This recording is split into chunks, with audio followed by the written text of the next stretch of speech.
Hey, what's up guys? It's Stargirl.thepracticalwitch and welcome back to my channel. So I know I promised you guys a video on what your real ascendant sign means in Sidereal Astrology, and once again I want to clarify, I am not talking about Vedic astrology. That's a whole nother science. I'm not, well versed on it enough. I'm talking about Sidereal Astrology, where it is the true placement of the stars based on the planets based on the fixed stars, whereas tropical astrology, it's based on where the planets look like they are from the earth, whereas sidereal astrology is based on the true fixed stars. So essentially, sidereal astrology, in my opinion, is the most accurate, and it is 24 degrees behind tropical astrology. So for most people, if you, for instance, are a Aries, you will likely be a Pisces. For other people, if you are a Taurus, you're most likely an Aries. So it kind of scoots you back one sign if you are a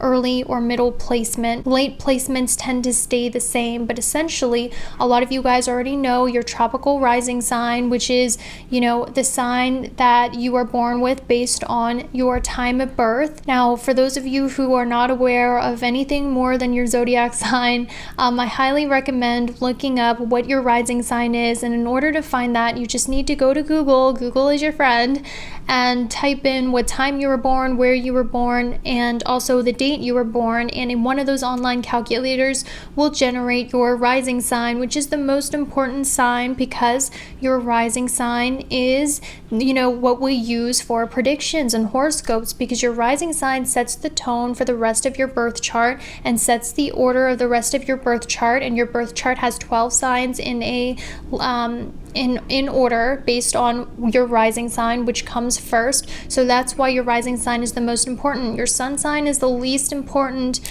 sign in all of your birth chart, because the sun sign is just your focus, your ego, your outward focus for this life. And honestly, those personality things online, they're very watered down. There's a lot of talented tropical astrologers on the internet. I want to put that out there. There are, but that's because they really understand astrology to the depth of their soul naturally. But a lot of the things that you do read online are very watered down with astrology. So the sun sign, a lot of other people who are your sun sign, and the same things don't happen to you guys each time, right? So this is why the rising sign is the most important when it comes to predictions, your life path, what you're going to experience in life. And this is why I'm also using sidereal astrology, which is the true placements of the stars, of the fixed stars in the sky. And a lot of you guys, you might be like, well, I use tropical, I relate to tropical, I've never had an issue with tropical astrology, and I relate to my tropical sign. Okay, so I understand this, but let me explain why that is.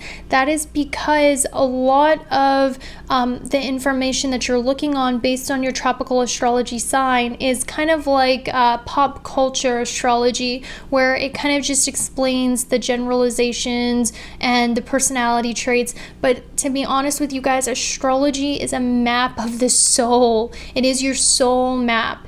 And a lot of the times your soul map isn't going to resonate because it's not going to be comfortable. And the reason why it's not comfortable is because astrology is, like I said, a map of the soul. And we come here on this earth to experience life, to learn, to evolve. That is why we are born with certain rising signs, because the rising signs show us what we are meant to learn in this lifetime. That is why we are born with certain moon signs. The moon sign shows us what karma we will receive in this life. And a lot of it, guys, it shows our natural strengths and our natural weaknesses. So yes, it might be more comfortable, and I understand this, to relate to your tropical astrology sign. But at the end of the day, the sidereal degrees are going to be the most accurate because it is the true positions of the stars. Now, I also have observed for many months whether or not tropical or sidereal astrology was the most accurate form of astrology. I have studied with both degree placements, and I have found that sidereal astrology is in fact the true degree. So for instance, guys, I looked up, so Uranus in tropical astrology is said to be in Taurus. Now, Uranus is the planet of radical change. Uranus is also the planet of futuristic things. It relates to the sign, it rules the sign of Aquarius, of futuristic change, radical change, scientific change, crazy, unexpected discoveries, and just craziness, futuristic craziness. Whenever I think of the planet Uranus, I think of Nikola Tesla, essentially the mad scientist. So in tropical astrology, that was said to be in Taurus, which is the sign of the earth, which is the sign of oh my gosh, Mercury retrograde. Taurus is a sign of agriculture, earth, farming, the land. So if that were the case, that would have meant that Uranus being in Taurus would have triggered a huge change in the way that we treat animals, in the way that we grow food, in the way that we raise animals. But actually, if we look at sidereal astrology, Uranus was actually in the sign of Aries. And in the sign of Aries, when Uranus was at that critical degree in Aries, it actually made something called the Space Force. President Trump just announced that he was creating a Space Force, which essentially is military force space discovery.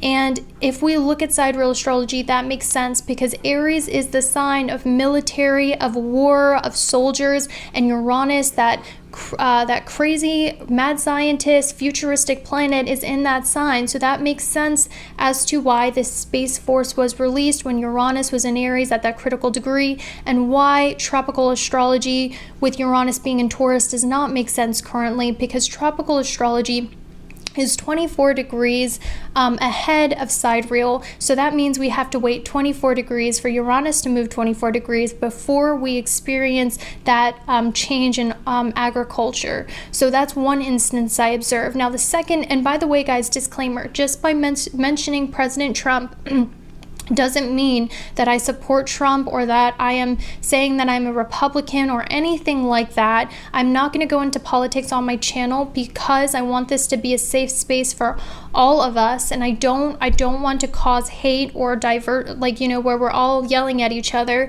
So I'm just mentioning facts of what's going on in observations. So then we will go into the second observation I made, where Mars was in during the riots of the tragic death of George Floyd. If we look at the tropical placements, that did not make sense for the time of the riots, because in tropical astrology, during the time of the riots, Mars in tropical was said to be in Pisces, but that doesn't make sense because Mars is the planet of war, it's the planet of aggression, it is the planet of violence and change and a wake-up call. Mars is essentially the planet of war. If it was in the sign of Pisces, as tropical astrology said it was during the time of the riots, that does not make sense because Mars does really well in Pisces. Because when Mars is in Pisces, it wakes up our higher mind, it wakes up our higher selves, and generally this means action is taken towards healing and action is taken towards spirituality. But that was not the case because tropical is ahead. Instead, Mars in sidereal astrology during the riots, this is why sidereal I feel is more important, Mars was in Aquarius, which Aquarius is the sign of groups of people. It's the sign of radical change in order to change society for the better. And when Mars, the planet of war, is in an air sign like Aquarius, of groups of people, of radical change, of protest, because Aquarius is the rebel, Aquarius is the sign of change for a better future. It's the sign of protest against the government. It's the sign of change for the better. Mars, the planet of war, was in that sign. So during those time of the protest, it makes more sense that sidereal is actually the true placements because once again, Mars in Aquarius causes protest. It causes groups of people to get together in protest because Aquarius is groups of people, Mars is war. Therefore, it did not make sense that tropical astrology said Mars was in Pisces.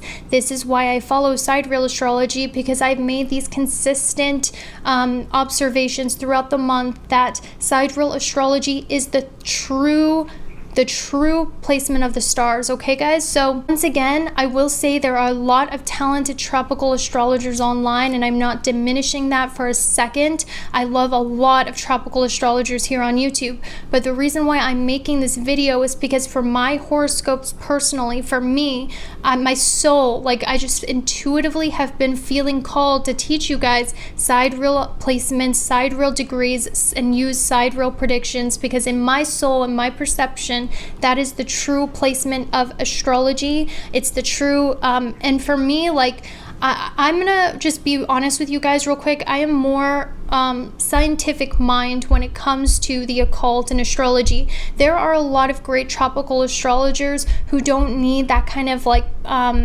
you know, okay, well, sidereal is the true one, and we have to look at the, you know, some of them just pick up astrology naturally from their intuition and do an amazing, accurate job. But for me, this is how I do a better job of explaining to you your soul map. So I'm just going to put that out there real quick, because I don't want anyone to think, oh, well, you know, that discredits all these amazing tropical astrologers. No way, absolutely not. I'm just saying, guys, if you are following me and my predictions, I will be using tropical astrology. I mean, I will be using sidereal astrology, okay, guys?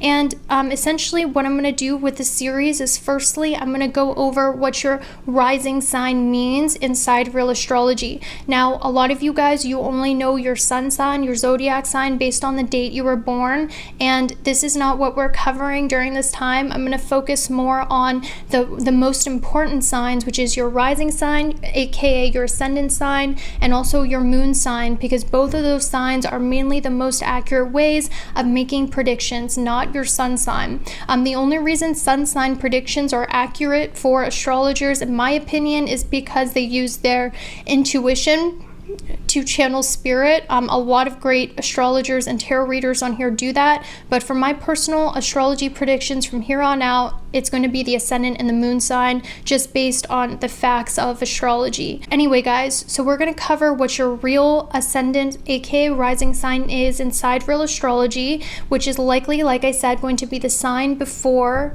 your what ascendant you are aware of. Now, if you want to figure out what your ascendant sign is in sidereal astrology, all you have to do is go to the link I provide down below in the description, and you guys can click that link, and in that link you're going to have to put in your date of birth, time of birth, and place of birth, just like you would any other calculator.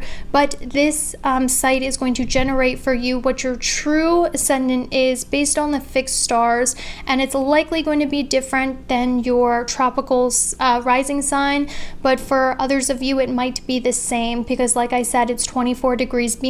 So I'm going to go over what your rising sign means in sidereal astrology with the fixed stars throughout the signs, and then I'm going to place timestamps so you guys can go ahead and look at that. Okay, so let's start out with if your sidereal rising sign is Aries, and what this means for you spiritually and on your path.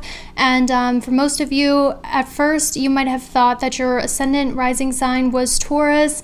So this might be quite a shock for you. So let me tell you why a lot of the times people will relate to their tropical rising sign of Taurus. That's because if you're an Aries ascendant, you have Taurus in the second house, which means that is your style. And also the second house represents the lower half of your face and your neck, so it does play a part in your appearance. So if before you thought you were a Taurus ascendant, that is because you do have that Taurus trait around here, and also because as an Aries ascendant, your personal style with Taurus in the second house will always be traditional. It will always be very beautiful. People who have an Aries rising with Taurus in the second house of their values and their possessions tend to like traditional styles, traditional things, or Taurus-like things. And also one thing I've noticed with Aries ascendant is because Taurus is a fixed sign, and that's like representing the lower half of your face, they tend to have really good bone structure. And that means like if they get braces, the teeth tend to stay really well because the lower half of their face is fixed. So they tend to have very beautiful faces. Aries risings, they tend to be be very beautiful is what I've noticed. Gigi Hadid is somebody who is a Taurus Rising in Tropical Astrology and an Aries Rising in Sidereal Astrology, and we can see she's one of the most beautiful women in today's world. Now, essentially, if you're an Aries ascendant, you have Sagittarius in the 9th house, which means in this life you are here to learn about God, you're here to learn about religion, and you're also here to learn about spirituality and find what it is your values are. And also what this means if you're an Aries ascendant is that a lot of the times people don't relate to their sidereal placement of their rising sign, because your rising sign is what you are learning to be in this life. So I actually found that piece of information from KRS Astrology. That's not something that's been my own observation. He was somebody who, talked about how your rising sign is something you're not comfortable with, because in this life you're learning lessons, and the ascendant sign is what you're learning to be. So essentially, if you're an Aries rising, this means that you're learning to be assertive, you're learning to assert boundaries for yourself. And actually, a lot of young Aries risings, their more comfortable state will be one of a people pleaser. That's why it's more likely that people don't relate to their sidereal placement of Aries rising, and they relate more to their tropical placement, because it is more comfortable for a young Aries rising actually to be more of a people pleaser, to be someone who's more kind of goes with what other people want. And actually, Aries rising in this life are learning how to make their own identity, because in a past life they didn't have the opportunity to have their own identity, to pursue what it is they wanted. Their identity was lost in their relationships, or their identity was kind of like taken away from them, and kind of they were meant to live under a shadow of someone else or their duties to other people. So in this life, Aries risings have a strong urge to really figure out who their identity is, what they stand for, what their values are, who they are independently, away from other people, away from somebody else's shadow, away from somebody else's expectations of them. So Aries risings in this life, your biggest lesson is going to be learning who it is you are, what it is you stand for, what your morals are, and learning not to compromise your own identity for one of somebody else, or to lose yourself in somebody else, because it's easy to get stuck where we are in a past life. So Aries, it's very easy for you to lose your identity to somebody else. It is very easy for you to let other people tell you what's best for you. But Aries risings, you are meant to figure out what is best for you, what you believe, what your traditions are, and what you want for yourself, and who your identity is, away from anybody else's shadow or what they want of you. And that's going to be the biggest lesson for you. And also with Capricorn in the 10th house, this means that you will always feel a pressure to do well in your career, because Capricorn is the karma house, it's the hard work house, it is the delays house. But wherever it is, it's where you work really hard and achieve great things. With Capricorn in the 10th house, you will always feel a pressure to succeed and do well. For some of you, because Capricorn is in the 10th house of father, this means there's a lot of karma with the father, or there might be a lot of expectation on you from a very young age to do really well. So in this life, Aries, you are meant to professionally succeed. You are meant to professionally succeed in something that you are passionate about, because in your last life, you likely had to kind of put your own dreams and plans in a back burner. Now Aries, currently you have Jupiter-Pluto conjunction in your 9th house if you're watching this year, which means that your higher mind, your higher self is waking up. You guys are really, you're going through a spiritual awakening right now, which is really scary. But essentially what's going on right now is that your career wants to align with your higher self and your higher morals. So this is what's going on for you guys.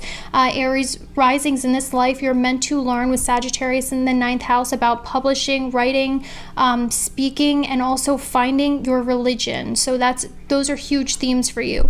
So if you're a Leo rising in Sidereal Astrology, essentially what this means for you guys is with Sagittarius in the 5th house, it's this life you are meant to learn about matters of the heart. You are meant to learn what it is that makes your heart sing, essentially, because wherever Sagittarius is in the houses is what I've discovered on my own research, is where you are meant to learn in this life, why you came here, what lessons you need to learn. So a lot of you guys might have resonated with Virgo ascendant in your tropical astrology. Well, actually, guys, having a Leo ascendant means that in this life, you are really meant to be in the spotlight.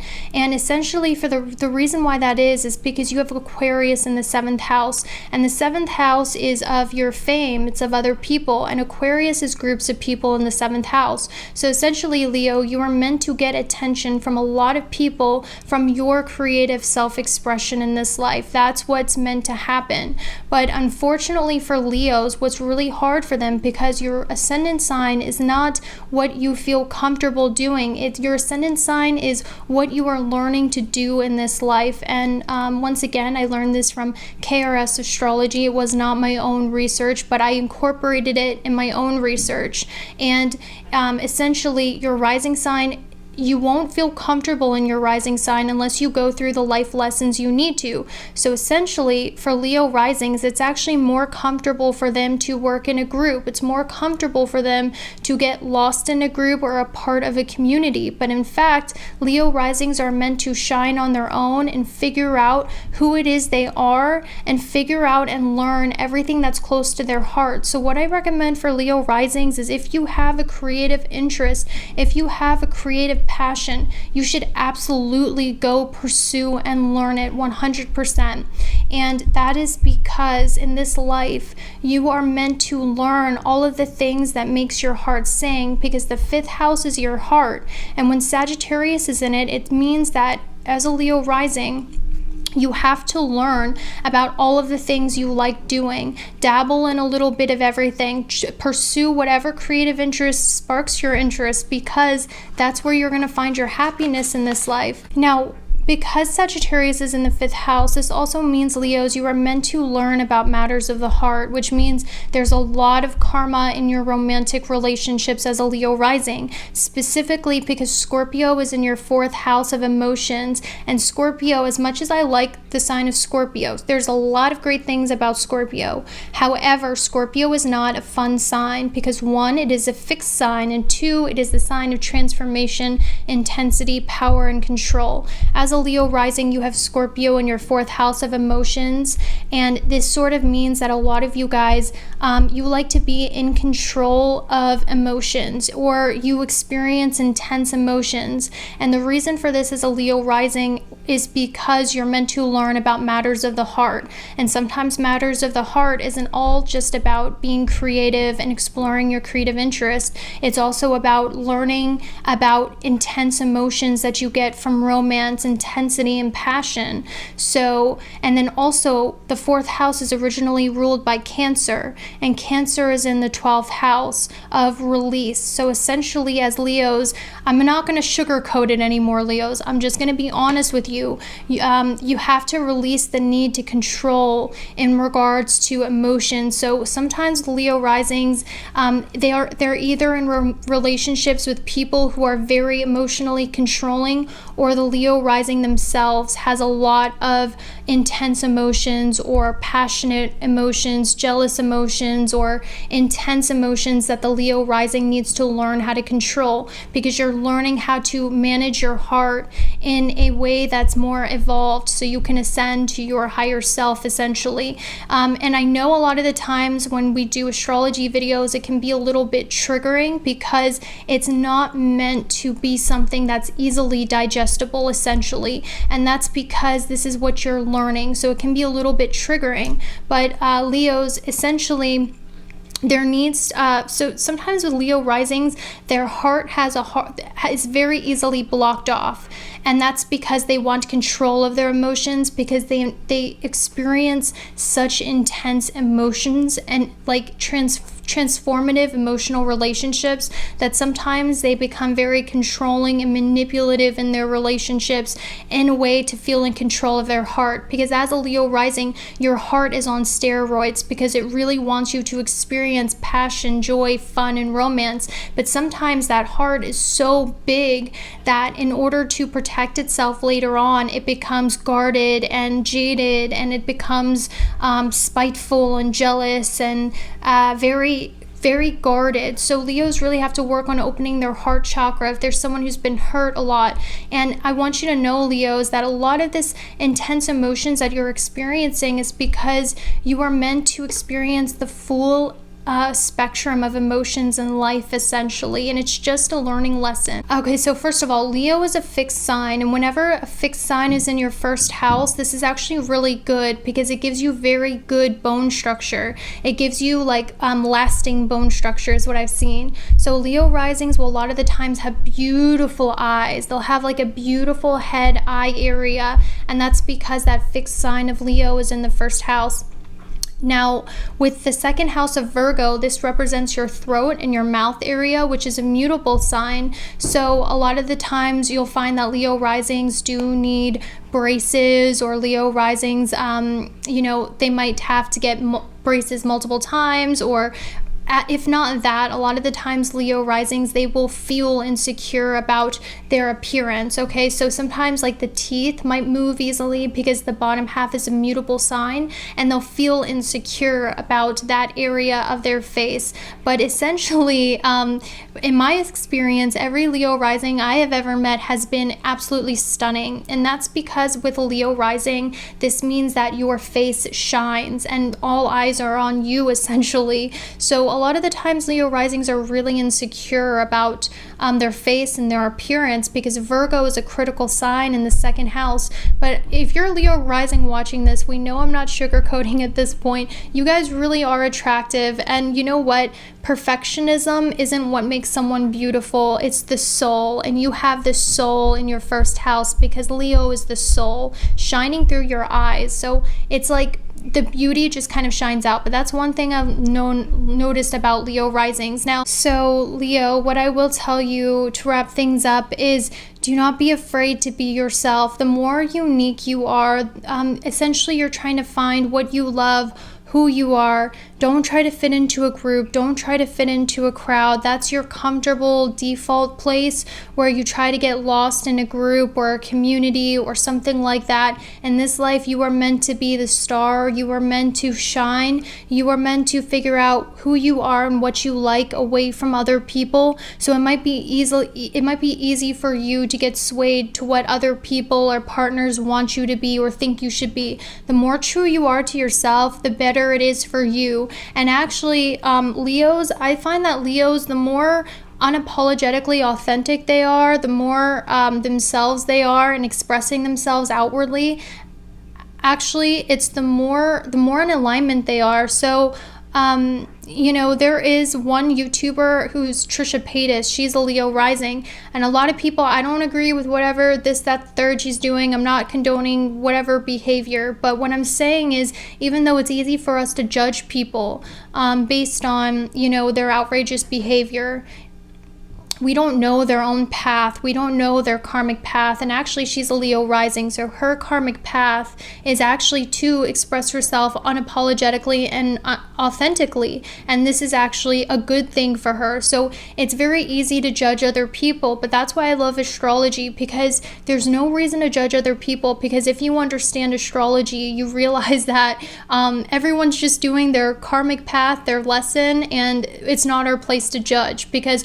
what might look bad to us is actually something that's perfectly in alignment with themselves. Now, one thing for Leo risings, one thing that will always be a big source of karma, they have Capricorn in the 6th house, which means that what will be a big source, because wherever Capricorn is in your birth chart is where there are delays, where there are struggles, because Capricorn is of karma, delays, struggles, but it builds you up for your greater good. So when you have Capricorn in the 6th house, this means that routines, health, and debt will always be a source of karma for Leos. So Leos might, when they're younger, accumulate a lot of debt. This will be a major karma in a Leo's Leo's life is learning how to handle their debt. Now, the 6th house is also of routines and health. So another big karma for Leos is really watching their health and also getting on a strict routine, because when your heart chakra of passion is fired up,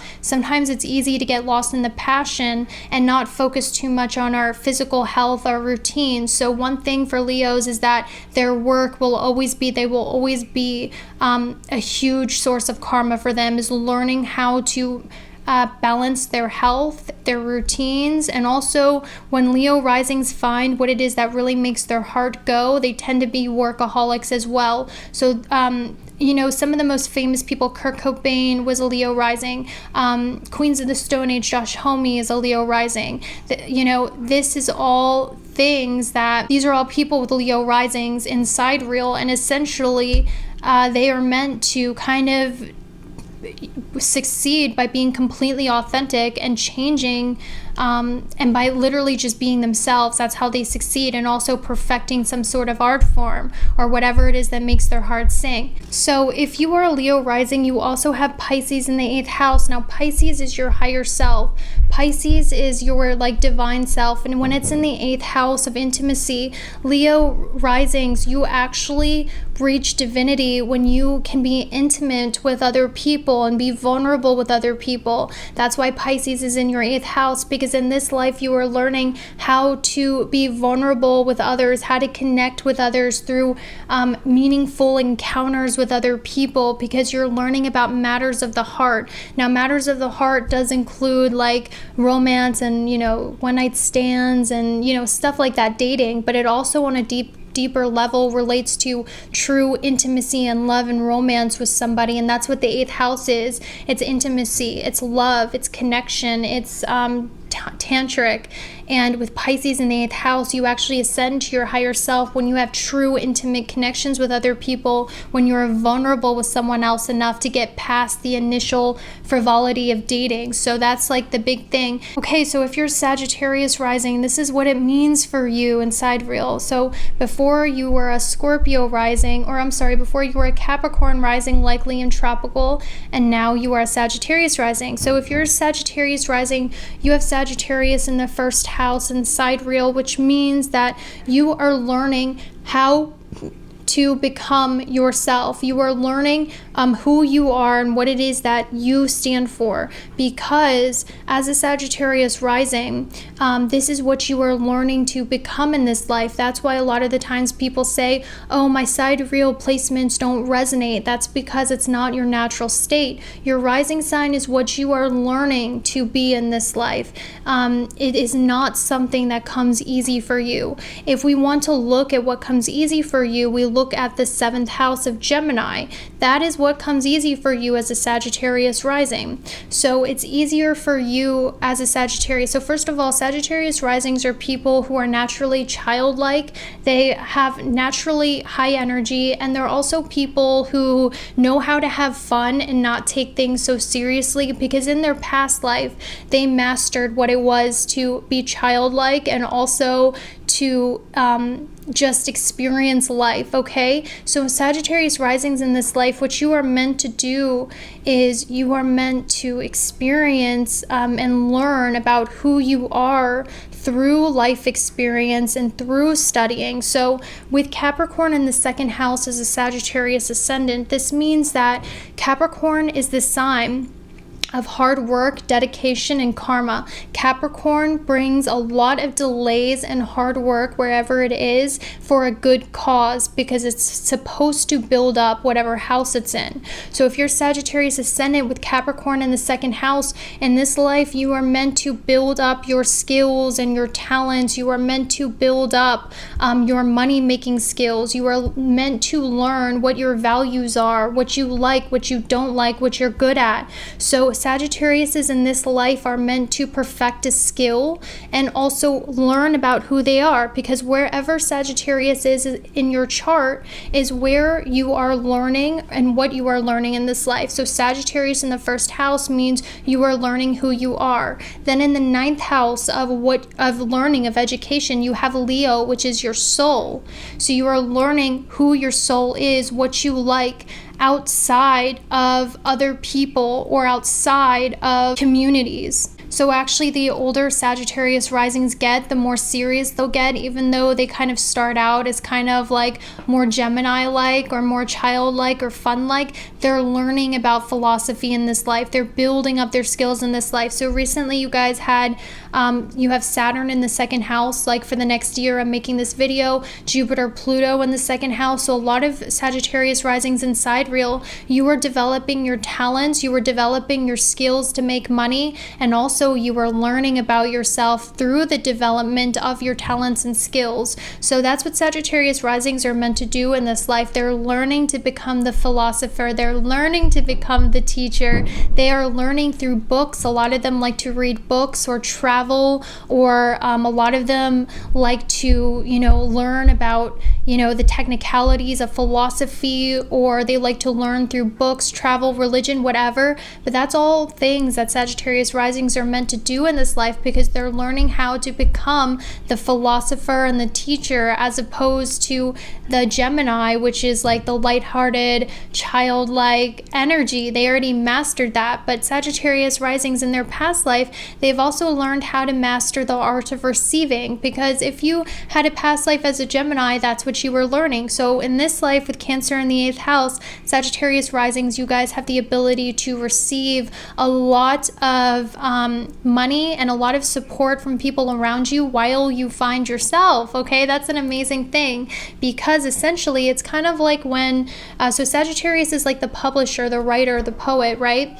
So essentially when you write a book, you get funded by somebody else, you get a check from someone else while you write your book. So as a Sagittarius rising in this life, you are able to receive, with Cancer in the 8th house, a lot of income and assets from other people in order for you to really spend the time learning about yourself and developing your skills. So receiving support from others, these are all things that are rewarded to you in this life. One thing about Sagittarius ascendants is they have Capricorn in the second house, and Capricorn is the sign of karma, hard work, delays, and it's in the second house of the throat. So a lot of the times Sagittarius risings will be really great singers. Ariana Grande is a great example of that, because they tend to take seriously everything that regards to the throat, such as public speaking or talking or singing. These are all things that Sagittariuses are likely going to experience or really be focused on developing in on this life, because Capricorn is in that second house of the throat.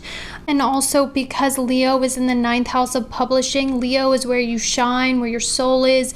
Because Leo is in the 9th house, anything to do with publishing things, such as putting your work out there, your writing out there, your efforts out there, publishing your works. These are all things that you would be successful at, because Leo in the 9th house means that you shine in those fields. Or because the 9th house is also government, and the 9th house is also travel. A lot of your profession could have to do with traveling or the government, or writing, publishing, or publishing your works out there. So that's what it means if you're the fire sign in Sidereal. So if you are a Taurus ascendant in Sidereal Astrology, essentially what this means is when you have Sagittarius in the 8th house, you are learning in this life about transformation. And that's what Sagittarius in the houses mean. It's pretty much where in this life, what in this life you are learning to do. And as a Taurus ascendant with Sagittarius in the 8th house, this means you're learning, because the 8th house is about transformation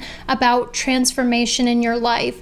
And because the 8th house is normally ruled by Scorpio, which is in the 7th, this means that Taurus ascendants will go through either one, very tumultuous romantic relationships that cause them to transform on a great level, or two, because Scorpio is in the 7th house, but Libra originally rules it, and that's in the 6th house of health and routine.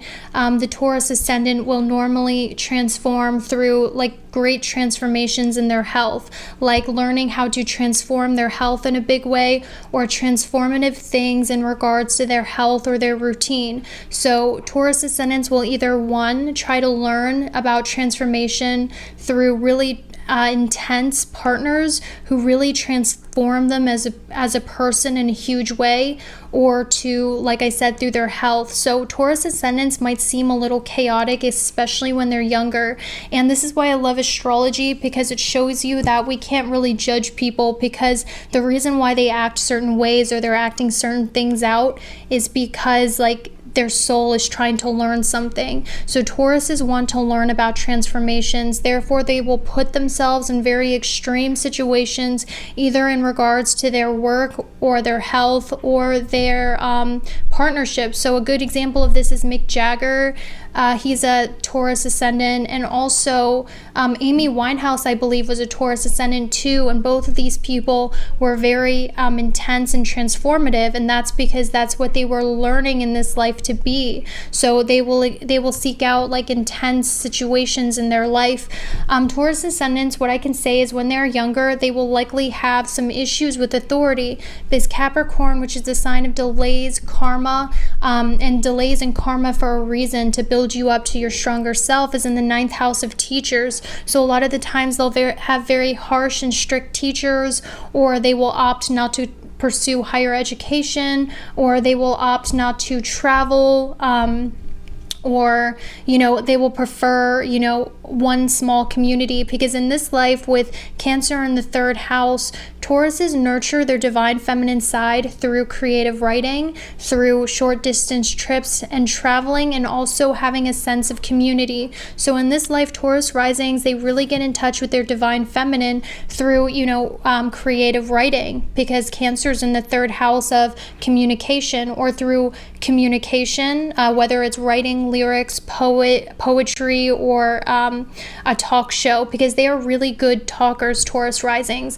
They're either really good talkers or they're good communicators in regards to creative writing, with Cancer in the 3rd house. And in this life, essentially, Taurus risings are learning to develop their 2nd house of Gemini, which is the businessman, which is the salesperson. So with Gemini in the 2nd house, as the older Tauruses get, the more charming they get. They have the ability to really charm people, or they really figure out how to make money in really smart ways, because Tauruses in this life are learning street smarts. That's why they might opt not to pursue higher education, or they might kind of turn their nose up at tradition. That's because Taurus risings are not meant to do tradition or higher learning, because they already did that in a past life. They are meant to learn street smarts, how to make money in the real world, how to be the salesperson, so pretty much they're working from a young age, normally through some sort of business or skill or whatever, or like sales or something like that, because they really have the gift of charisma, and also speaking, or any sort of creative writing. And also with Virgo in the 5th house, they also tend to be very critical of their own self-expression, perfectionistic of their own self-expression, and perfectionistic when it comes to their creativity as well. So Taurus risings, they're comfortable in the chaos, because that's what they're learning to do in this life, is to have transformative experiences, either with extreme partners, or their health, or their work. So if you're a Virgo rising in Sidereal Astrology, essentially what this means is that in this life you are learning the importance and the value of relationships, and relationships will be a very big thing in your life. And if we look at Beyonce, she is a Virgo rising in Sidereal Astrology, and one of the big things about her is she's in a power couple romance with Jay-Z, I believe. So, in this life, Virgo risings with Libra in the 2nd house, they're learning the value of relationships, because before, and the reason probably being is because in their last life, they didn't really value their relationships, or they were focused on other things. So with Libra in the 2nd house, a big lesson for Virgo risings is relationships, because Sagittarius is in the 4th house. So this means that Virgo risings need to learn the importance of family and close relationships in their life. And also with Taurus in their 9th house, your mind. This means that, their higher self with Taurus there is very focused on aesthetics, beauty, traditional values. So one thing about Virgo and Sidereal is they will be very traditional about their values. If they get married, they'll likely want to stay in that marriage. They're very traditional because, they want to experience tradition in this life, because essentially, like KRS says in his research, the 7th house is your past life. So as a Virgo rising, your past life is Pisces, which means in your past life you were someone who is more flowing into spirituality, not really into tradition, probably, was a rebel of some kind. So in this life as a Virgo rising, you are learning the importance of tradition and family. And, it doesn't mean you won't be famous or anything like that, or it's just like the soul map as a Virgo rising is the importance of relationships. Now with Scorpio in the 3rd house, this makes me feel, and this is something I've been studying, that a lot of people who have Virgo risings have issues with community, which means they joined sometimes this means like you could be a part of a church that wasn't great, or some sort of community, or some sort of secret group or secret community, or a cult, a club of witches. I know this sounds crazy, but with Scorpio in the 3rd house, and Scorpio relates to the occult and the hidden, normally this means Virgo risings do get caught up in some sort of cult or religious community or secret society, or maybe they have a coven of witches. This is something that Virgo risings do experience in their life. With Capricorn in the 5th house, this means that Virgo risings, their karma will always come from the 5th house of children, of romance, of creativity, of fun. So one thing Virgo risings will have a hard time doing, or they'll be very serious about, is their creative pursuits and their creative passions, or at the very least children will be a form of karma in their life. Or with Capricorn in the 5th house, their heart chakra tends to be very blocked off. So if you're a Capricorn rising in Sidereal Astrology, essentially what this means is you have Sagittarius in the 12th house. And wherever Sagittarius is in your birth chart is what you are learning in this life, depending on your rising. So when you have Sagittarius in the 12th house as a Capricorn ascendant, this means in this life you are learning about 1, spirituality, 2, God, and also 3, of releasing. So a lot of the times Capricorn ascendants, first of all, it means in this life you are meant to be very focused on your career. Career is always going to be a very big thing for you, and that is because in this life you have Capricorn in your ascendant, which means that in this life you are learning how to be dedicated, practical, business-oriented, and also you are learning how to make a name for yourself. So pretty much making yourself a brand, because when you have Capricorn in the 1st house, Capricorn is about legacies. It's about hard work, dedication, your legacy. When you have Capricorn in the 1st house, this means you're making yourself a brand in this life. You are making yourself a legacy in this life with your work. So Capricorn ascendants, they will be very dedicated and dedicate their life to their work. And with Libra in the 10th house, this means their biggest relationship is going to be with their career and their work. Now, like I said, as KRS Astrology says, your rising sign is what you are learning to be in this life. So it's not something that comes easily when you're younger. When you're younger, you might be someone who's more focused on relationships, or you might be very sensitive, because Cancer in the 7th house is your past life, essentially. So this is something that you're learning to develop. It's like almost as the years go on, you become more business oriented. You become less about, your relationships and more about your focus of career. And also with Sagittarius in the 12th house, this means you're learning about spirituality and you're also learning about God. So one thing about Capricorn ascendants, especially during this time with Jupiter, Pluto in the 12th house, is spirituality is a very big thing for them right now. And also with Leo in the 8th house, this means Leo is pretty much where you are shining, where your soul is at. So if Leo's in the 8th house, this means Capricorn ascendants really shine through self-transformation. Transformation of self is where Capricorn ascendants really shine.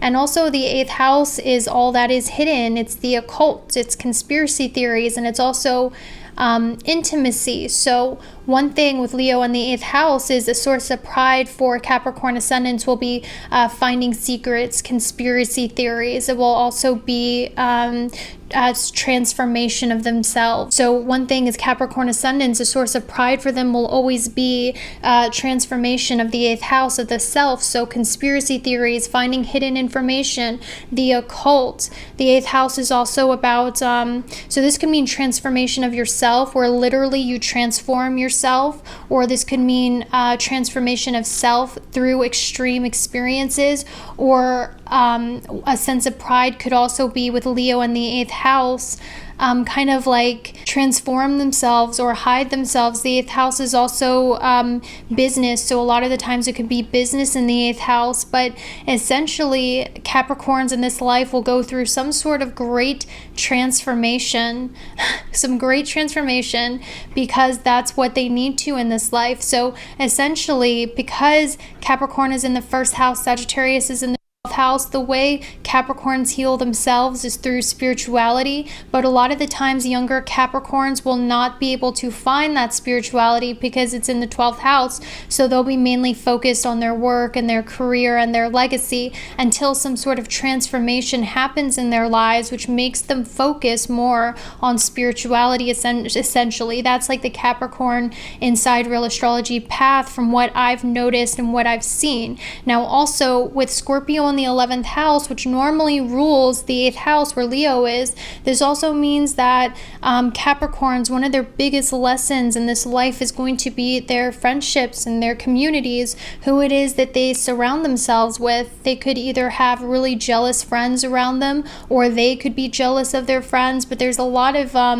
lessons about friendships that Capricorns are really learning about, especially since Sagittarius is in the 12th house of hidden enemies, and that's what you're learning about. So Capricorns in this life are learning about hidden enemies, how to spot an enemy, also spirituality, also how to release, and with Pisces in the 3rd house, how to release communities that are not serving them. So Capricorns in this life, their biggest lesson will be learning how to cut people off. And also with Cancer in the 7th, Capricorns will normally draw in partners that they have to parent and mom, because this is their natural state in the past life. But what Capricorns really need with Cancer in the 7th house is actually somebody who is strong and independent, enough to actually nurture them, but also be independent on their own. So instead of nurturing partners, Capricorn ascendants actually need partners that will nurture them, but also be someone who is able to stand on their own and be very independent. That's one thing Capricorns really do need. And also with Taurus being in their 5th house of their heart, one thing about Capricorn ascendants is they will always be people who are very, very creative, artistic, have an eye for beauty, acting, arts, or anything like that.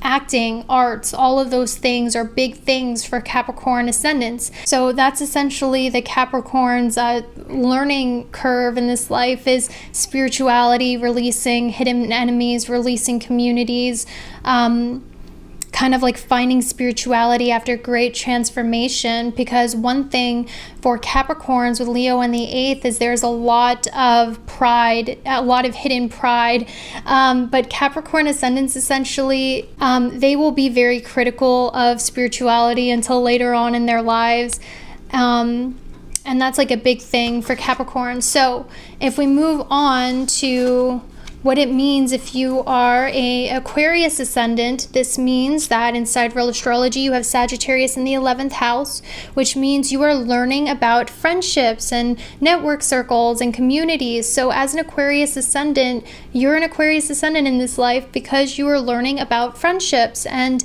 as Aries Astrology has said in his research, which I'm just building on, your 1st house rising is something that doesn't come easy to you. So if you don't relate to it, that's okay, because it's not supposed to be comfortable. You are learning to be your ascendant, but your comfortable mode is your 7th house of Leo.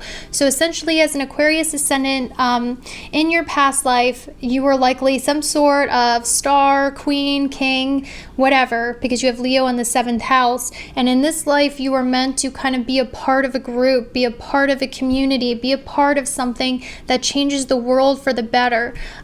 So essentially, if you're an Aquarius rising in Sidereal, this means that you have a great burden on you to change the world in a more progressive way, because Aquarius is the sign of progressiveness, change, radical change. It's of futuristic things. So when you have Aquarius in the 1st house, first of all, your soul might yearn to express itself differently than other people. So for instance, Michael Jackson has Aquarius in the 1st house, and his style kind of changed the game. And then we also have Billie Eilish, who in Sidereal has Aquarius in the 1st house, and she's kind of changing the beauty standard and changing what's fashionable. So one thing about Aquarius risings is you will feel the need to express yourself in a very authentic way. And Aquarius this is because in a past life you actually mastered and figured out who it is you were, because you have Leo in the 7th house. This means that in a past life you learned who you were truly. You spent a lifetime figuring out what you like, what you don't like, who it is you are.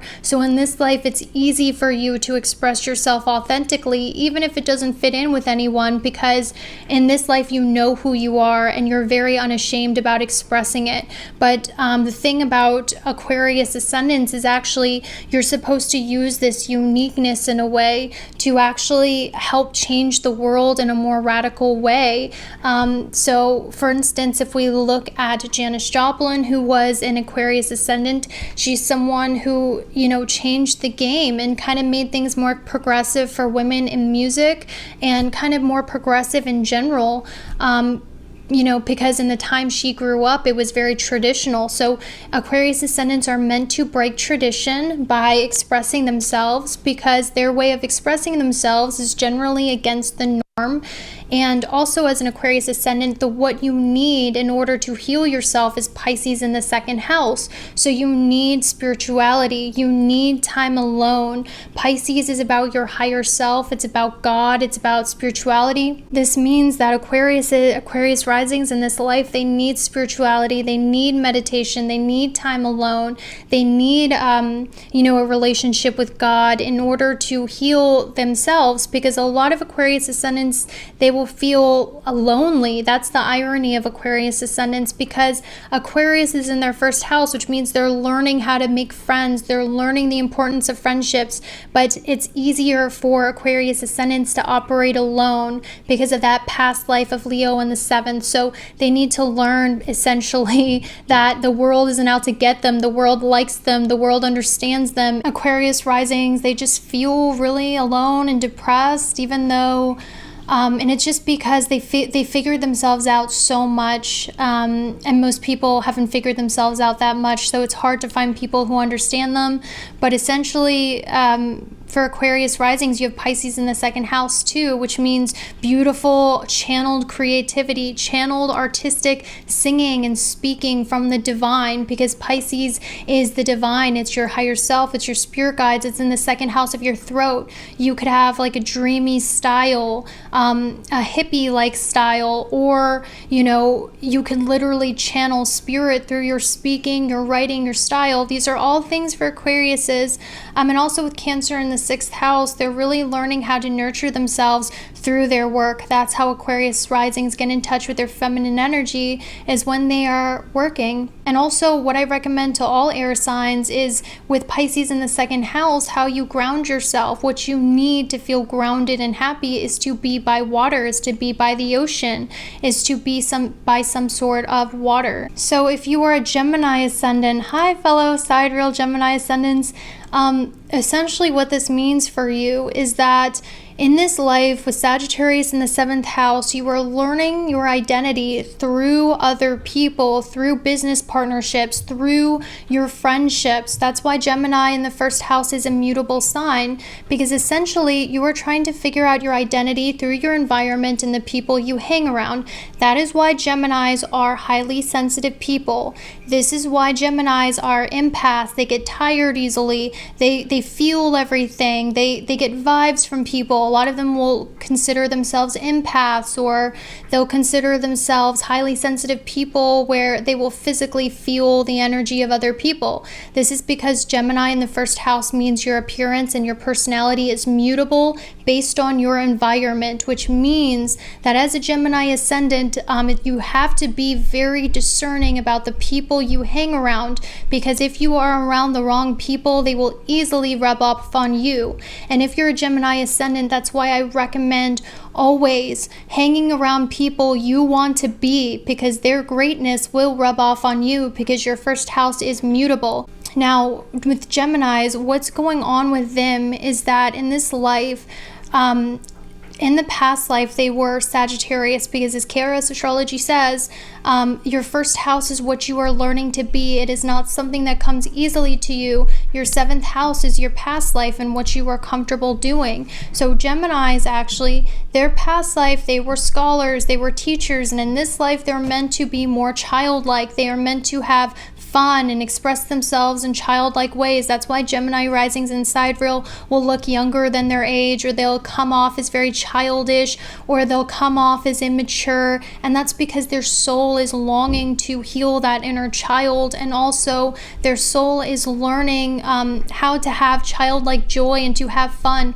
because in their past life they worked too hard, they took themselves too seriously. So in this life, Geminis need to learn how to have fun. So the thing about Gemini risings in Sidereal is Capricorn is in their 8th house, which means that other people's assets, other people's affection, other people's, so the 8th house is other people's things, and Capricorn delays and blocks whatever house that's in to get you to work on it in order for you to complete your karma, to build you into the person your soul was yearning to become in this life, which is the reason why you incarnated as a Gemini ascendant.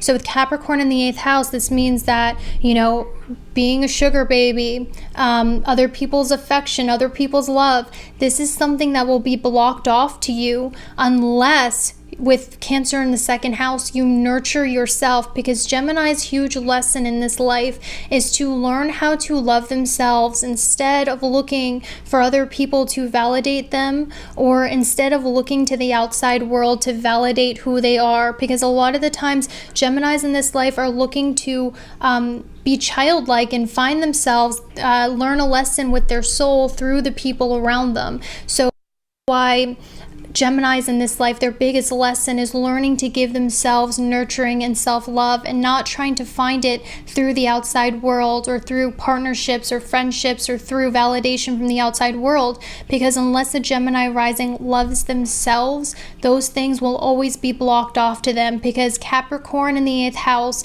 delays and blocks to teach you a lesson. But once you work on that lesson, that is when Capricorn will reward you, kind of like Saturn, because Saturn rules Capricorn. So if Gemini risings do not love themselves, they will always experience coldness from other people, a lack of validation from other people, a lack of financial help, because for Geminis, this lack of self-love will actually manifest as a lack of money and financial help too, because money is energy, and if you do not feel deserving, money will be blocked off from you, and you will not be able to receive that money. So for Geminis, money and people lending them money, banks lending them money, is actually a karmic problem that all stems from self-love. And if Geminis learn to love and value themselves first, this is when the validation from the outside world will come in. This is when more money will come in, because for Geminis, money is a direct karmic tie to the way they feel about themselves. So for Geminis, this is all about learning about boundaries with other people, learning to cut people out who are taking advantage of you, learning how to find your own identity and morals and stand true to that, as opposed to leaning on somebody else and trying to mold into their identity, or as opposed to being what you feel like other people want you to be in order to be loved. The big thing for Gemini ascendants is about loving themselves, nurturing themselves, and when they do that, that's when career success will come in, that's when money will come in. So for Gemini Geminis, it's easy for them to think they have to work more, do more for more success, more love, more money, when in reality for Geminis in this life, their karma is working on their inner emotional life, which means the more they focus on themselves, their inner world, and healing themselves, the more the outside world will reward them with money and success. So it's a very difficult thing for Geminis, because this life is about an emotional lesson in regards to self-love, and also of balance. So one thing is Gemini's higher mind is Aquarius in the 9th house, which means in this life they are meant to break tradition, because Aquarius is of radical change and it's in the 9th house of tradition and law. So one thing that Geminis will like to do is shock or want to break tradition in a big way, and that's because that is their destiny, especially with Taurus in the 12th house, which means Geminis are meant to release old traditions, because Taurus is also of traditions. They are meant to release old traditions and make new laws, new traditions. So a lot of the times Geminis will seem shocking or childlike, or Gemini ascendants will also want to rebel against old establishments, or they'll kind of go against old traditions and kind of want to dress rebellious or be rebellious, or kind of want to go against the status quo a little bit. And this is because they are meant to break old traditions. So a lot of the times they'll have problems with authority figures, with Capricorn in the 8th house, or a lot of the times they will want to live kind of against the mainstream lifestyles. And also with Cancer in the 2nd house, this means that Gemini ascendants, the big thing for them is learning how to nurture themselves as opposed to looking for it from the outside world. So Gemini ascendants will a lot of the times, because they're trying to heal the inner child, be attracted to people who can mother them or father them or parent them. That is not what a Gemini ascendant needs. They need to learn how to do it themselves. And when they learn how to do that themselves, that is when they're really stepping into their full power as a Gemini ascendant. And it's very hard being a Gemini ascendant, because a lot of the struggle is an inward self-love struggle of not feeling beautiful. Scorpios in the 6th house, this means they want to transform themselves, eating disorders, changing your body, trying to get approval and love from the outside world. No, that's not going to work for Gemini ascendants, because the more you love yourself unconditionally, the more nurturing and love receive from others. And also with Geminis, they really need, with Sagittarius in the 7th, someone who can have philosophical higher discussions with them, especially with Cancer in the 2nd house. This means Gemini ascendants, they feel nurtured when they have deep philosophical conversations with other people, deep conversations. They hate shallow conversations. So it's really important for them to have a partner that is able to really connect with them in regards to conversations and talking. That is a Gemini's love language, is being able to have good conversations with other people. So if your partner doesn't do that, that's something that's, going to get old very quickly. So a lot of the times I'll be like, well, I'm a Cancer ascendant in tropical too. But the reason why, Geminis look like Cancer ascendants is because Cancer rules the 2nd house of the lower half of the face, and also, it's part of your appearance. So Gemini ascendants, because they're ruled by the hands, will talk with their hands like me, kind of like that. So, these are all characteristics of Gemini ascendants. So with Capricorn in the 8th house, this means Gemini ascendants, they, 8th house is about conspiracy theories, the occult, tarot cards.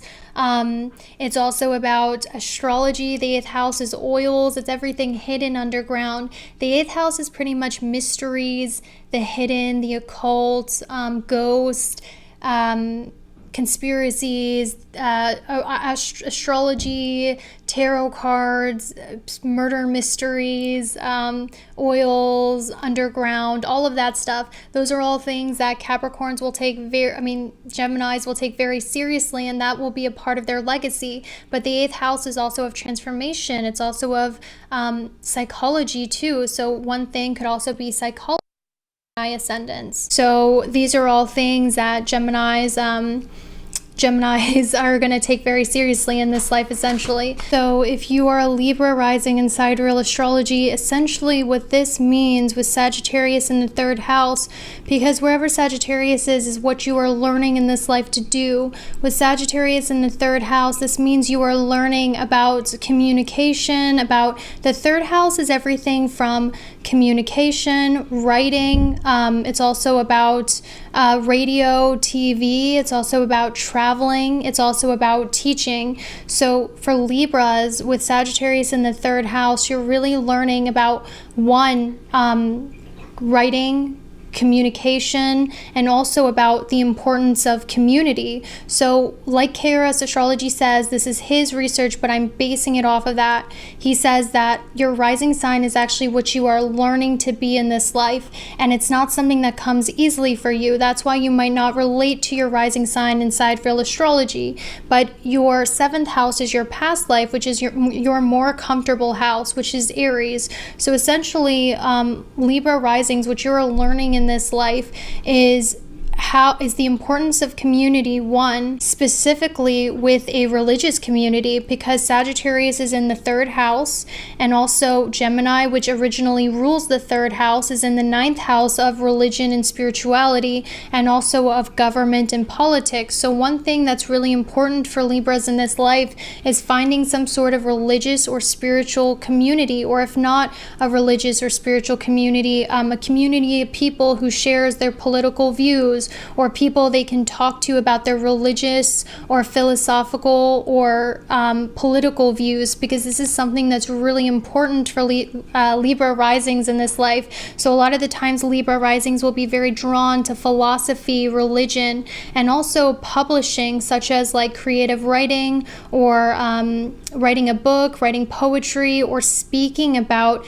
philosophical topics on a talk show, or through music, or through poetry, or through books, or something like that, or about government, because Sagittarius is also about government. So if it's not about spirituality, there's a huge focus on government. Or if it's not about philosophy, if it's not about like Sagittarius is a very poetic, classical sign. If it's not valuing religion, philosophy, or government, it's about valuing classical arts, classical literature such as Shakespeare and all of that stuff, and that being a huge part of their lives. So Libra risings in Sidereal are actually really creative, artistic, political, spiritually minded people.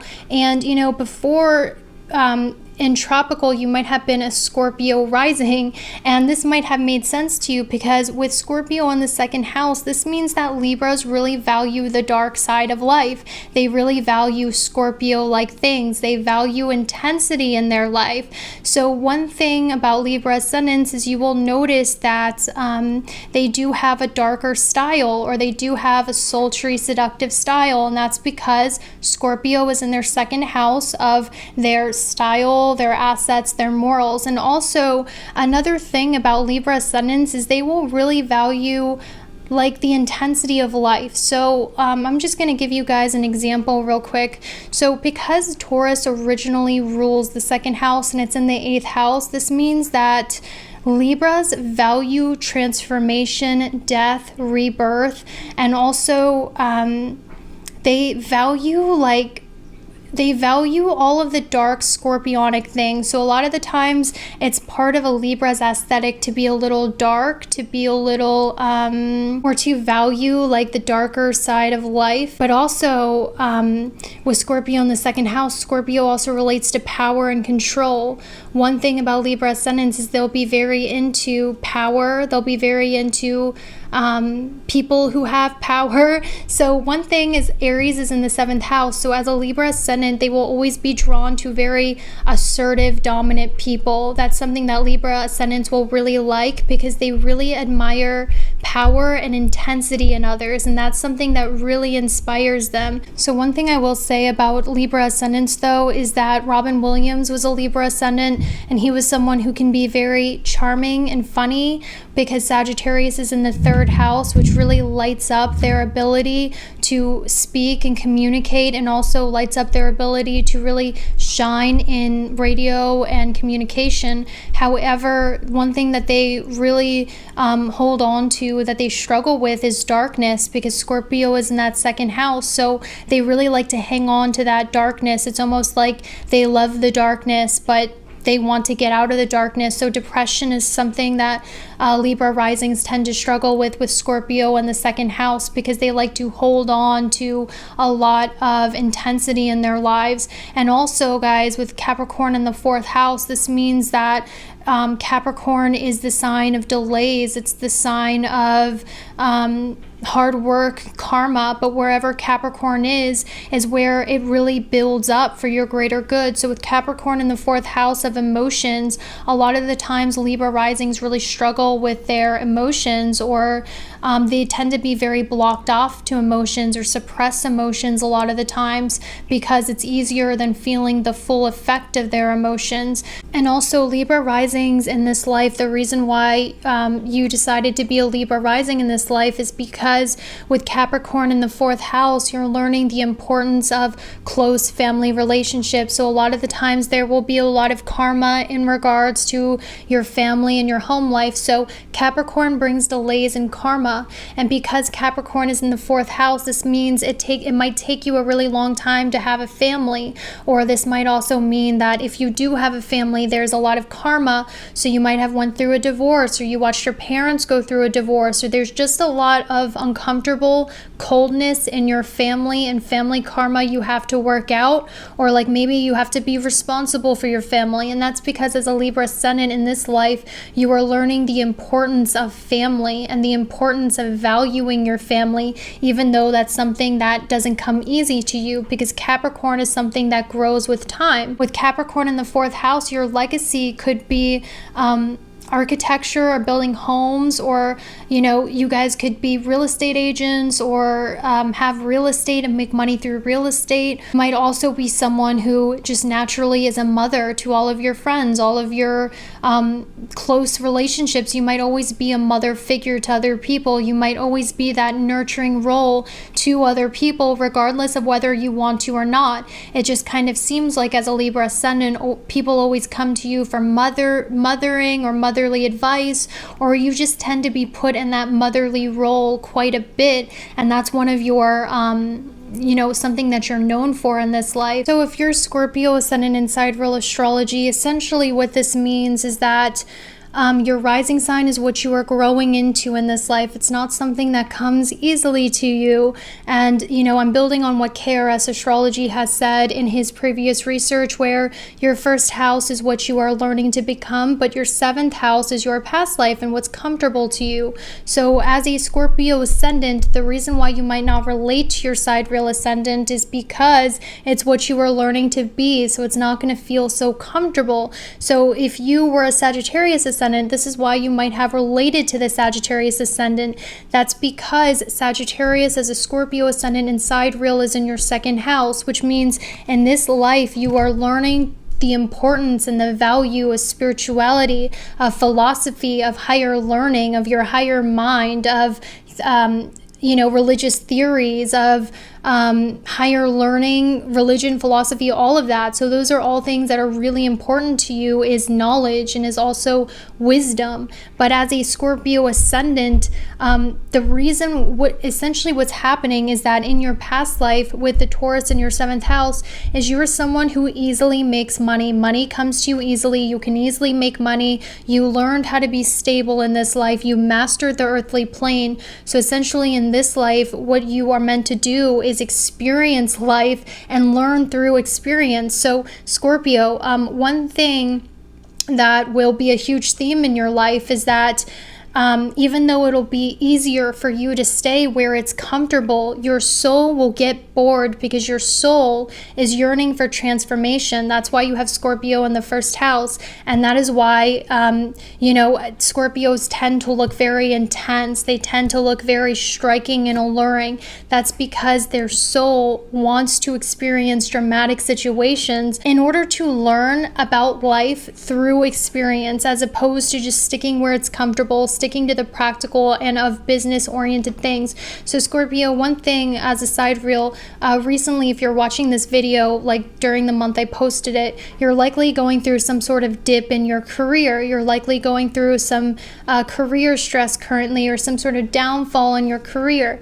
And essentially, this is because the universe is really pushing you towards really nurturing your spiritual knowledge and also experiencing life, as opposed to just making everything about money and business. Because as a Scorpio ascendant, you are meant to experience the extremes of life. You are meant to take risks. You are meant to take chances. So you have Capricorn in the third house, which is your legacy. It is what you're known for. And with Capricorn in the third house, this means as a Scorpio ascendant, you will likely create your legacy in some sort of film, communication, television, radio, because the third house relates to communication of TV, radio, social media, essentially like show business. So Scorpio, a lot of you, your legacy includes being in the spotlight, or at least your voice being heard by many people. That's why you have Capricorn in the third house. But one thing, Scorpio, is Capricorn also delays. It brings struggles. It brings karma for a greater reason, because it's part of your lessons here on earth. So if you have Capricorn in the third house, something that will always be very difficult for you is community. You might feel like you don't fit in anywhere. You don't have communities. You don't have friends. You don't have people around you who understand you. Community will be something that is very hard for you. That's because in this life, with Leo in the 10th house, you want to shine as a leader. You want to shine independently on your own. So working with other people or working in communities is something that's going to be very hard for you. But I will say this, that a lot of Scorpio risings are some of the most famous people, and that's because Leo in the houses show where your soul shines. And with Leo in the 10th house, your soul really shines at work in a position of authority. But unfortunately, people always hate the boss. People get jealous of people who are succeeding. So one thing you're going to notice as a Scorpio ascendant is your communities, they feel oppressive. You feel like they hold you back, or community is something that's really hard for you to accomplish. Now, Capricorn gets better with time. So with Capricorn in the third house, generally the older you get, the more easy it is to find community. And also because you have Aquarius in the fourth house, this means that a lot of you in this life, one of your missions is to find your soul family, because Aquarius is groups of people and the fourth house is your family. So Scorpio ascendants, I do want to tell you, you have a soul family out there. And because Cancer, which normally rules your fourth house, is in the 9th house of travel, religion, philosophy, a lot of you will find your soul family in people who are philosophical, religious, or a lot of you will find your soul family with people who are very educated, very into religion, people who have a lot of higher learning, who can teach you a lot, or very spiritual people with a lot of wisdom and knowledge. Or because Cancer is in the 9th house, of people who are not from this country or are from different places, who can teach you a lot about the world. So that's probably where your soul family is going to be. Because Cancer is in the 9th house, this also means for Scorpio ascendant that you nurture yourself. You get in touch with your feminine energy when you are traveling, when you are researching spirituality, when you are publishing your works, or when you are reading books, learning about spirituality. You like to, essentially what this means as a Scorpio ascendant is that you really get in touch with your feminine receptive energy when you are learning first of all, about religion, spirituality, politics, you're traveling, you're reading books, you're getting higher education, but also this means that in this life, you really want to receive teaching from other people. So in this life, Scorpio, you're really looking for a teacher who's able to answer all of your existential questions, all of your questions about life and existence. Now, the thing for you, Scorpio, is that communities and friendships will always be a thing that's a challenge for you. But one thing is you will always attract teachers in your life who are literally sent to help you answer all of your questions about the world and existence. Because in this life, you are meant to really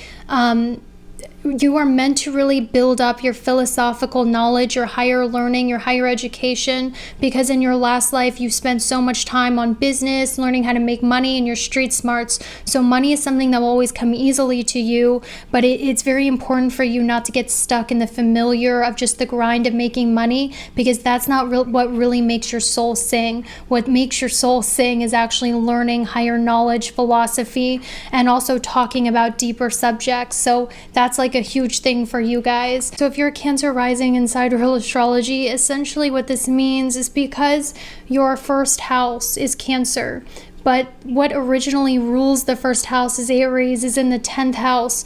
This means that Cancers are very attached to their careers, and Cancers are naturally people who are very really like motivated at their career, or very focused on career, or they're very career motivated and oriented. So a lot of the times people will say, well, Cancer risings are soft, emotional, and motherly. That's actually really not the case a lot of the times, because your rising sign is what you are learning to be. It's part of your karma as like why you were born looking a certain way. And KRS made a short video that the rising sign is what you're learning to be. The 7th house is your past life, but I'm going to build more on that. So essentially, from my research, the 7th house is what you are most comfortable doing, which is Capricorn, which means, you know, you're naturally hardworking, you're naturally focused on career, job, building your finances, you're very competitive, and you're very focused on your mark on the world.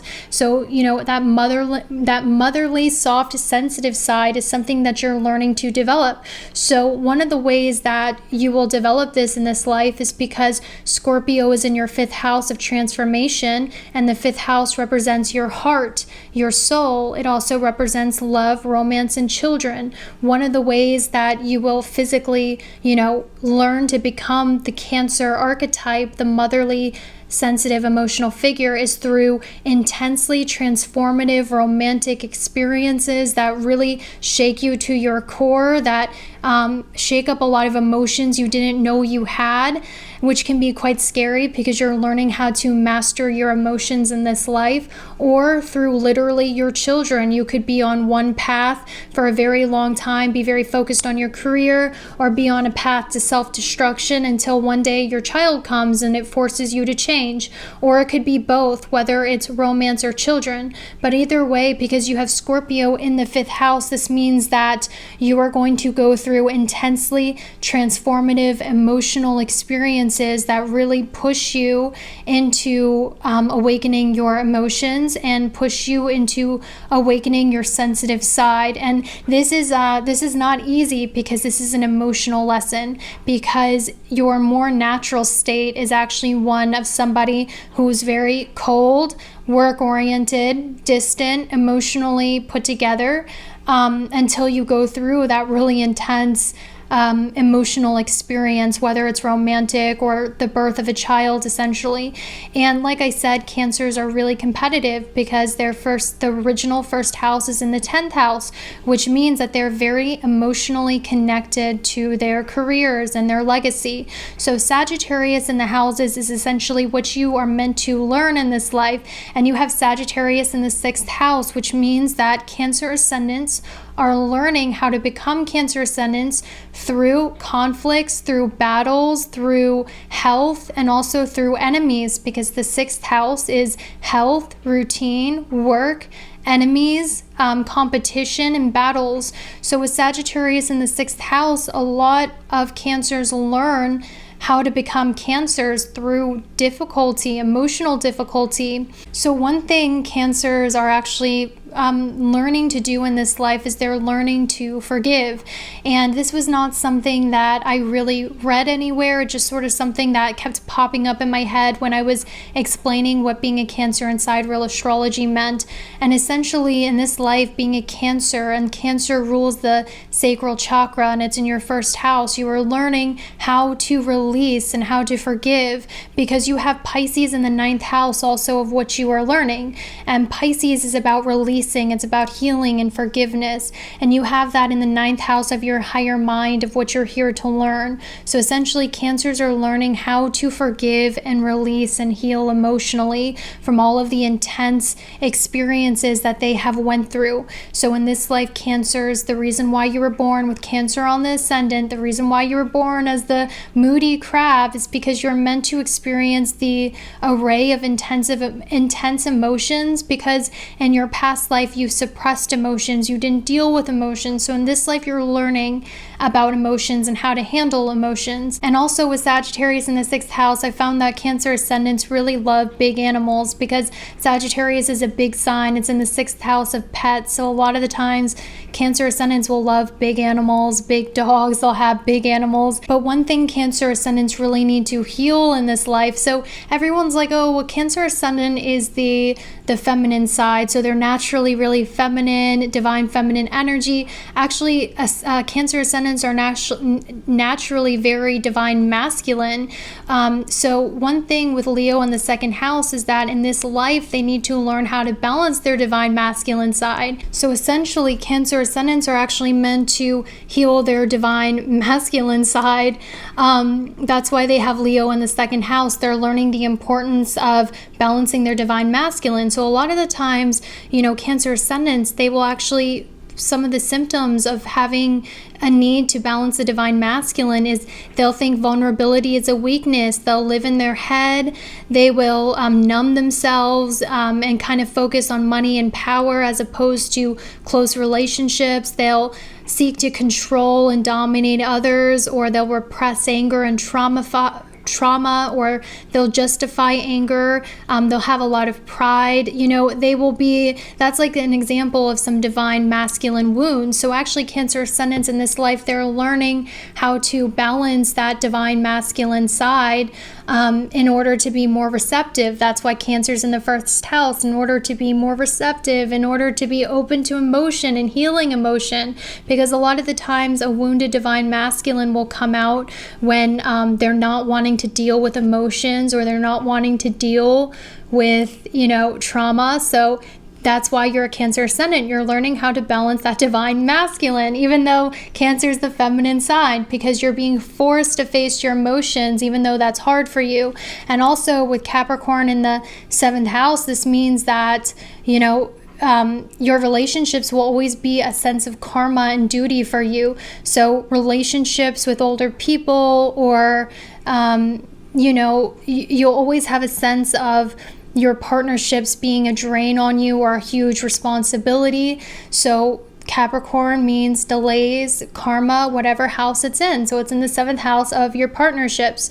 So that's what it will always be like. And with Cancer ascendants with Gemini in the 12th house, the way that they heal the most is by speaking from the heart, is by doing things from the heart. But Virgo's in the 3rd house, so they have a tendency to be very critical of themselves and those around them. But since the original 3rd house ruler is Gemini in the 12th house, this means that the irony is they will heal faster when they learn to be more open-minded and accepting of other people, because the reason why Cancer risings are judgmental is because they're trying to protect themselves and their heart. And with Gemini being in the 12th house, this means the way for a Cancer ascendant to heal is actually through speaking and doing things from the genuinity of their heart, as opposed to always trying to fix their environment or being critical of their environment with Virgo in the 3rd house. So if you're a Pisces ascendant in Sidereal Astrology, essentially what this means, guys, is you are probably an Aries ascendant in tropical astrology. And, you might relate to that because, you might think that you're someone who's very confrontational and you're someone who's very bold and expressive. Well, that's because Aries is in your second house, which means the second house is of your speech, of your values. So as a Pisces ascendant in sidereal, what you value and what your speech is like is actually pretty aggressive because Aries is the sign of war. Aries is the sign of aggression, and it's in your second house of speech, and it's in your second house of what you value. So as a Pisces ascendant, actually what you value is your independence. What you value is your individuality, and your speech is very bold, and it's forthright, and it's not afraid to say what it wants. That's why as a Pisces ascendant in sidereal, you might relate a lot to your Aries ascendant in tropical, because what you value is Aries-like things. What you value is independence, individuality, speaking up for yourself, and also going after what you want. So as a Pisces ascendant, essentially what this means is that you have Pisces in the first house, which means that a lot of you guys with Pisces in the first house, you're people who really embody your higher self. That's one thing about Pisces. This is why I admire Pisces ascendants, because wherever Pisces is in your birth chart is, where your higher self comes out. And it's coming out in your first house of personality and appearance and your aura. So that's where your higher self really pours out. However, your Pisces also originally rules the 12th house. And what is in the 12th house? It's Aquarius, of groups of people. So one thing Pisces will struggle with is friendships, is being a part of a team, because with Aries in the second house, Pisces values their independence. They are people who like to argue. They're people who like to be very independent and forthright and stand for what they believe in. So since Pisces is the sign of release, and in the 12th house it's Aquarius, they're learning how to work with groups of people who also support their cause and are also for them, not against them. But that's really hard for Pisces ascendants, because essentially with Taurus in the third house, actually what Pisces really value is community. They believe in community. They believe in, they believe in people who can work together in a cause, or they want that sense of community. But essentially, because Capricorn is in the 11th house, and Capricorn delays, it brings karma, it brings lessons, whatever house it's in, but it also is there for a good cause, which gets better with time. It's something that you master with time. Essentially, for Pisces ascendants, friendships will be very hard because Capricorn's in the 11th house, or friendships will be the cause of a lot of issues in their life, or friendships will be very hard for them to really keep and develop because Capricorn's in the 11th house. Because essentially, wherever Sagittarius is in your chart is what you are learning in this life. And since Sagittarius is in the 10th house, that's originally ruled by Capricorn, which rules the 11th, in this life you are learning about friendships. So essentially, friendships are things that will be very hard, very delayed, or just bring a lot of issues in their life. And also, because Pisces and Sagittarius are both ruled by Jupiter, which is your first house ruler and 10th house ruler, no matter where you go, no matter what you do, you will always be like a counselor, or be seen as some sort of a leader, or you'll be seen as some sort of spiritual authority, or someone who gives good healing advice. Now, as a Pisces, your first house ruler is Jupiter, and your 10th house ruler of career is also ruled by Jupiter. Pisces and Sagittarius are originally ruled by Jupiter, which means that you and your 10th house of career will always have something to do with Jupiter type things, such as teaching, spirituality, being a counselor, being a mentor. You will always be seen as a mentor and counselor to other people. You will always be seen as a healer, or someone who has really good advice. Pisces risings in Sidereal Astrology tend to be the people who are frequently seen as very wise, or have a lot of spiritual wisdom.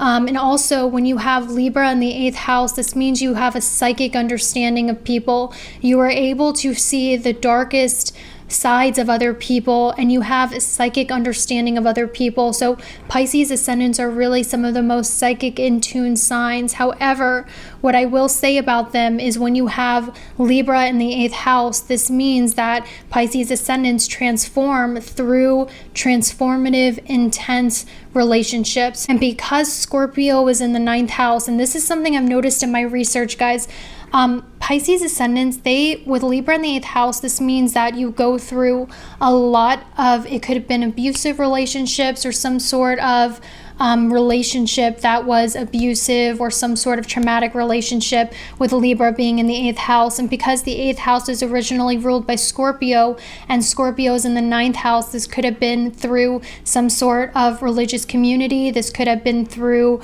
you know, with some sort of teacher, because the 9th house is teacher. This could have been with some sort of authority figure. But whatever the case is, when you have Libra in the 8th house, this means that you typically went through some sort of intensely transformative relationship with somebody else that really transforms you as a person. So Libra in that 8th house can bring, you know, sometimes some form of abuse through someone else. But that's not for everyone. This is a general analysis. But Libra in the 8th house isn't good because of that reason. However, Pisces ascendants have a lot of wisdom, and like I said, their higher self is their 1st house. It's their appearance and their personality. So a lot of them, they naturally embody that higher self at their job, and they're frequently seen as very wise. And a lot of the times Pisces ascendants will actually be rebels, because like I said, Aries is in the 2nd house, which means that they value fighting, they value standing up for themselves, they value you know, individuality. So a lot of the times Pisces risings will actually be rebels. So with Virgo in the 7th house, though, a lot of the times Pisces risings will be very drawn to people that they can fix early on. And that's because, you know, as a Pisces rising, and this is something KRS has said, I'm just building on it, you are learning to become the Pisces ascendant. What comes easier to you is actually your Virgo, which is in your 7th house of your past life, which means that in your past life, you were someone who was a healer. You focused a lot on relationships. So it'll be very easy for you to attract people that you can heal, when in fact, as a Pisces ascendant, you need someone in a relationship, friendships, partnerships who can heal you, because you are the healer to the world. So in your relationships, you need somebody who's going to nurture and heal you, be the healer to the healer, because everywhere you go, you will always be seen as the healer, someone with advice, and you need that in relationships. You can't be drawing in people that you need to fix or you want to fix, because you're going to leave yourself depleted essentially. So as a Pisces ascendant, a lot of people relate Pisces to feminine energy, nurturing energy, watery energy. That's actually not the case. As a water sign rising, the reason why you are a water sign rising is you are meant to heal your divine masculine side, and that is why you're being forced to face emotions and being forced to face spirituality. So actually with a Pisces ascendant, your divine masculine side is actually going to be the one that's the most imbalanced. And this comes out in ways such as, first of all, you'll think vulnerability is a weakness, you'll live in your head, you will become obsessed with money and power, seeks to control psychologically or dominate others, represses anger and trauma, justifies anger, becomes very defensive. You're more likely to have a wounded divine masculine side as a water sign rising, even though you have that feminine watery ascendant. And that's because in your 2nd house, what you need is Aries. You need to heal that divine masculine side, and that is why you are being forced to face your emotions with Pisces in the 1st house. And also you need physical exercise in order to be grounded, in order to be emotionally secure. You need physical exercise, you need a physical outlet, or else like anger, all of those things are going to be something that is a huge struggle for you. So if you know, the reason why friendships are going to be delayed for you, the reason why communities are going to be delayed for you is because in this life with Cancer in the 5th house, you're really meant to nurture what's on your heart, what you feel like doing, what you're passionate about doing, instead of kind of like going into a group, or instead of focusing on a higher cause. You're meant to focus on you and what makes you tick, what makes you passionate. You're meant to focus on your individual creativity. So, and you're meant to explore that. And once you do, this is when helpful friendships are going to arise. This is when you're going to make beneficial contacts with other people, because in order to find your tribe, you need to find yourself and your own creative expression. So these are all things that are going to be a very big deal for Pisces ascendants. So my voice is tired. I'm tired. I hope you guys liked this. It was a long video, but well worth it. Thank you so much for watching. I'll explain more later on the sun, moon, and everything, but I wanted to give you guys a brief overview. Thank you so much for watching, and I'll see you later. Bye.